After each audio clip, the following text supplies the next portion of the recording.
experience to be where I'm at today. To God be the glory. So I guess I'll get right into it.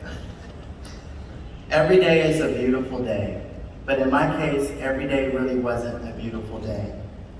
Many moons ago, my life started in the heart of Chicago, Illinois. Just a typical family with a mother and father and their children. Everything seemed so magical with family until one day my dad begins to put his hands on my mother. It got so bad that he pushed her down the steps while carrying one of my siblings. It was horrible, but of course my mother didn't have the strength to leave him, so she stayed. Fast forward, my family and I was an additional sibling, AKA my 2-year-old brother Carl, relocated to Berrien Springs, Michigan. At this point, everything seemed better between my parents and his children. We did tons of children things, of course. I was at school one day and they called me to the principal's office over the intercom, and they told me that I needed to come home. There was a few cops outside my school, and they escorted me in one of the cars. Around this time, I was only 7 years old. In a car on the left side, the passenger side, was my brother, Victor. They drove us to our home, and we noticed that our home was no more. Our entire home was burned crisp like black charcoal while being submerged with police officers, firemen, press, news reporters, and a bunch of cameras. I didn't realize what was going on, and my cousin Rudine was there crying, making a scene. I just didn't know what was happening. The press and some family members told us to go next door to Monica's house. At Monica's house, my mother told me Carl died. Carl died in a house fire. I didn't know what to believe because I was so numb. Others said smoke got into his lungs and killed him. Still today, they don't really know what caused the fire. A few days later, my family and I moved to Ben Harbor, Michigan. During this time, we were living in a homeless shelter. I was heartbroken, and this was the first experience for me being homeless, not having nowhere to go. It was rough, not just on me, but my entire family.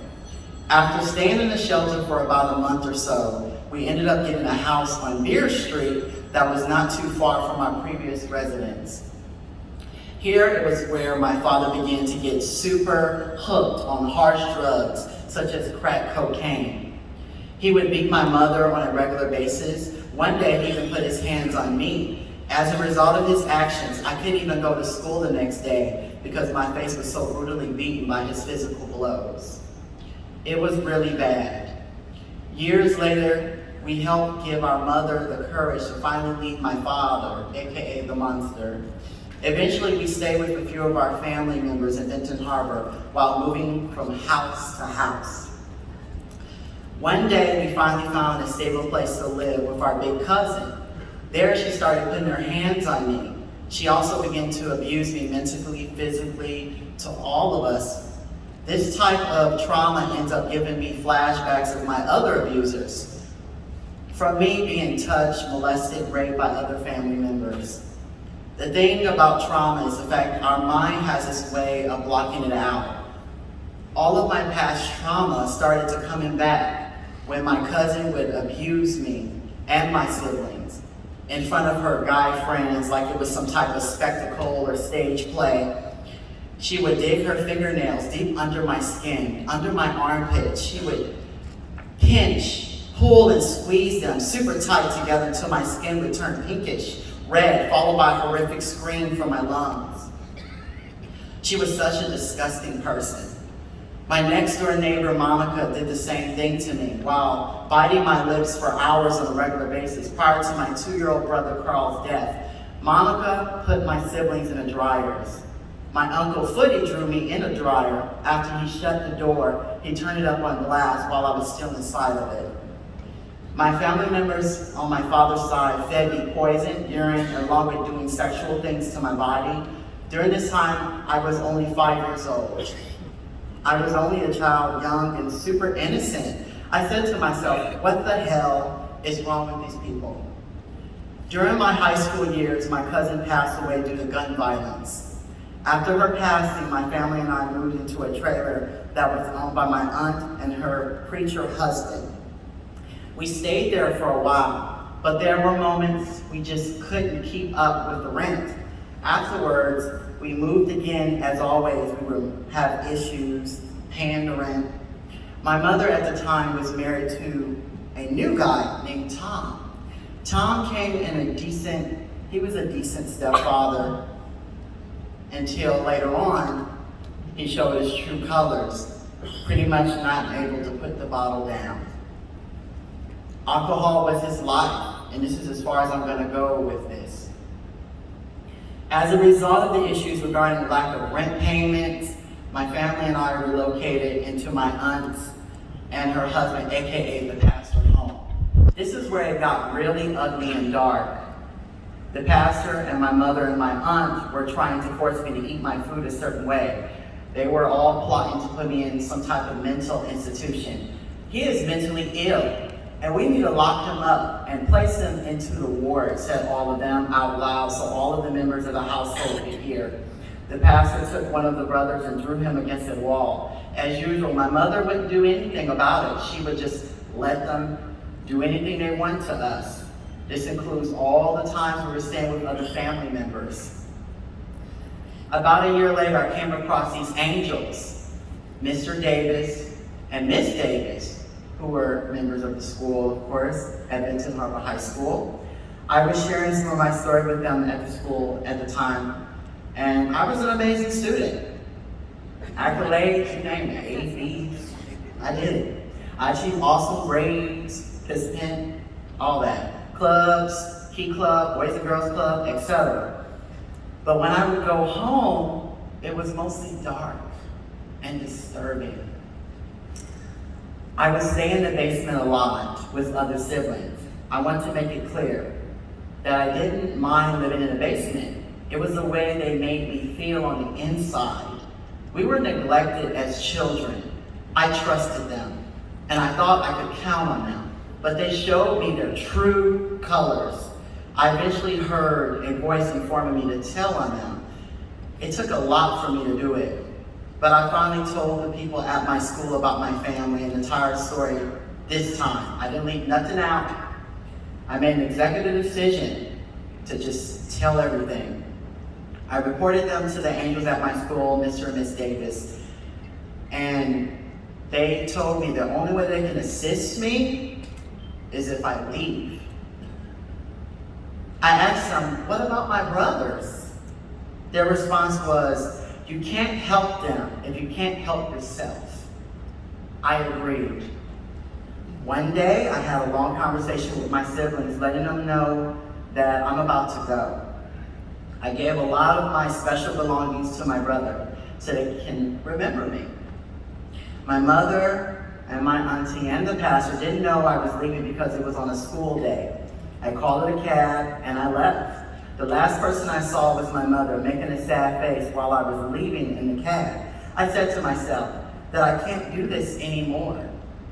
I just can't do this anymore. She watched the cab drive off with me inside and later on came to my school looking for me everywhere, making a scene, making a spectacle.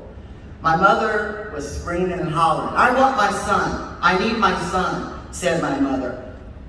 I totally get it, but where was the passion to fight for me when these people were doing these evil things to me and your other children?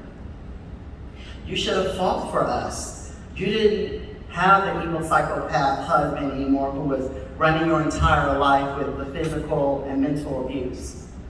You didn't have your niece and these other family members controlling you. So what are the reasons now and all of a sudden you want me in your life? What I have learned from life itself and my mother and Mother Nature is the mother bear would do anything for her cubs. And this concept applies to everything in the world. I wasn't expecting her to be this strong warrior. All I wanted her to do is to speak up and to say things like, don't do this. This isn't right. Keep your hands off my children. What is wrong with you? I am the mother of those children, not you. This isn't cool. This is unacceptable. She could at least try to fight for us, but she didn't. And at this point, it was just way, way too late.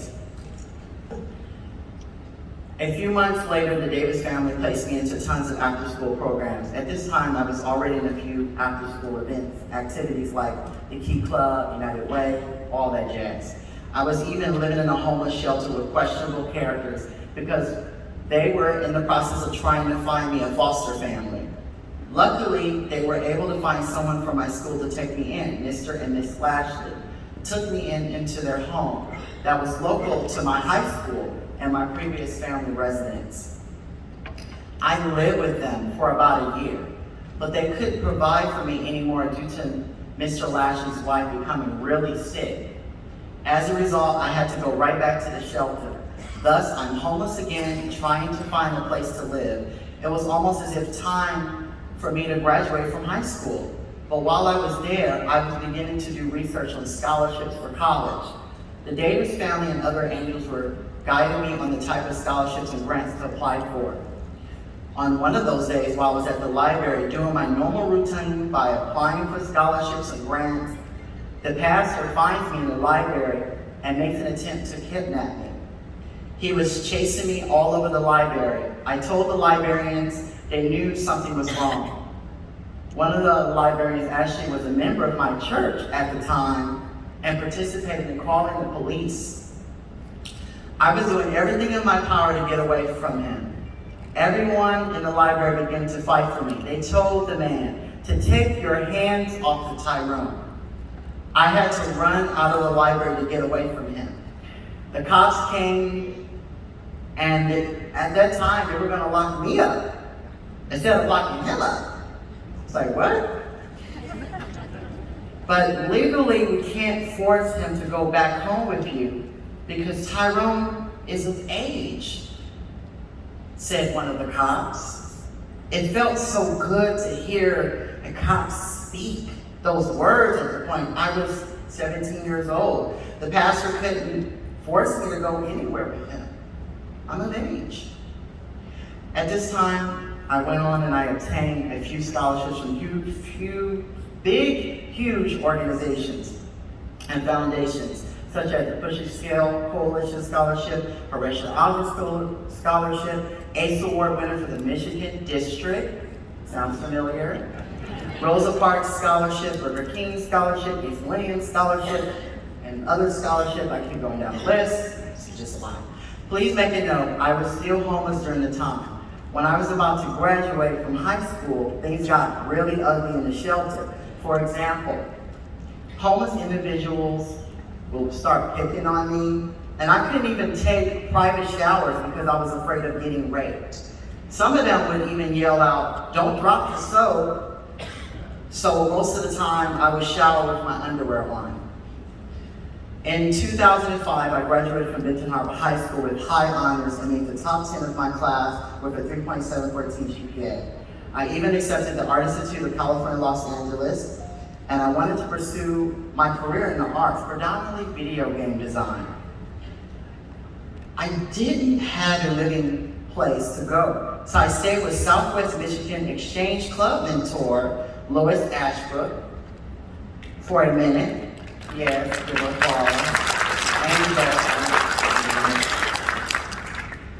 and she helped me get ready for California. She even connected me with one of her friends in Cali, so I can have someone to talk to, and of course, pick me up from the airport. Later on in LA, I got a call from Jerry DeFeo, who was the national president at the time, informing me that I was awarded the 2005 National Ace of the Year. I was in denial. I was like, really, me? But like I won the lotto. I reached out to Lois again because I wanted to know, is this real? She said, yes, you are the National Ace of the Year, and I will see you in Salt Lake City. Wow, incredible. To God be the glory. I go to Salt Lake City and I meet all of these beautiful people along with Lois Ashbrook again, of course. I share my story with over 100 people. Sounds familiar? They awarded me, and I take pictures with them, and this included Jerry DeFeo being placed in Exchange magazine, and it was such a beautiful experience. Salt Lake City was so beautiful, and the views were everything. Everything was such a blessing. To God be the glory. I felt so special. I felt like a king. I felt like a prince, even though most of the time my clothes didn't fit me. My shoes were way too big for me.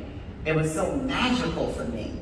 It was like an enchanted land, being able to have a moment where people celebrated me. Throughout my life, people were mean to me. They were cruel to me, and I didn't have a voice. Here I had a voice. I felt so good to have a voice. Years later at the Art Institute, I was picked on by students and teachers. Professors were doing stuff to me. There were even a time that I reported on one of the teachers putting their hands on me. The leader of the school made fun of me when I reported on him to, everything else that he was doing. They just weren't good people, pure evil. There were moments when I was homeless again, being forced to live under my school steps. I even experienced being a victim of a hate crime. While I was on my way to work, a bunch of guys from a gang attacked me early in the morning in Hawthorne, California, and left me to die in front of an elderly home parking lot. My face was brutally beaten to a pulp. And all I wanted to do was to go to work afterwards and go to school. When the cops came, one of them made fun of me and the other seemed to didn't really care at the time. After the traumatic experience, I locked myself inside my apartment for months and chose not to come outside ever again. I felt like Jodie Foster in the film The Brave One. Jodie was so distraught and terrified that she didn't want to ever see the daylight again. And I was the same way. A few months later, I made up my mind to move out of the horrific city. I had to stay in a few homeless shelters again, and along with living on the street too. The exchange, and other organizations donated money to me too. But still, wasn't enough to fight all of the demons. I also want to thank the Exchange and others for helping me have food to eat and all that jazz. A few seasons later, I decided to go into entertainment field. My first TV role was U.S. Farmers Report investigating free money with Kevin Trudeau. Co-star Mashad Debono. Platform, I was able to disclose information on my past life of being homeless, along with scholarships I attained throughout the years. My segment on the TV movie touched people from all over the world because they were just so touched by my story. People were even sliding in my DMs on social media about my story, what I did for their life by just being on the show. Kevin Trudeau even placed me in his book. And I made appearances in other television shows such as Wild Women of Wrestling, #NoFilter, Magic for Humans, which is on Netflix, as well as films such as Velvet Buzzsaw, BET's Running Out of Time, and much more. And I ended up working with tons and tons of game companies. Titles like WD Max SmackDown, Game Wizards Exodus, Pantera Entertainment, Roller Coaster Rampage. Hopefully y'all play video games too. Disney Infinity, I know y'all know Disney. Story Entertainment, ESPN Disney, I know you know them, and much more. I even created music for a few projects, and now I'm an author, an award winner of the book Grapefruit Season 1, The Wrath of Love, and some of you will be lucky enough to walk away with a copy for free. Yes. Yeah, I feel like Oprah just giving things, you know? I even served as a writer, producer, director, and the star of Homeless Sam and Sally, the movie, which is my movie, yes. This feature is inspired by my life mixed with comedy and fantasy. The film is even still being played all over the world in prestigious film festivals. The TV series is also coming soon to binge networks. It really is a blessing from God to share your story with people. It is also a blessing to smile and to say, I'm here, and I'm beautiful, and I have a voice, and I matter, and we all matter. We all have something to give. Now we're dealing with COVID-19 and these politics and protests, and I hope one day we can sit back and have tea and coffee, because it shouldn't matter what you believe in, the color of your skin, your religion, how you dress, the preference or whatever.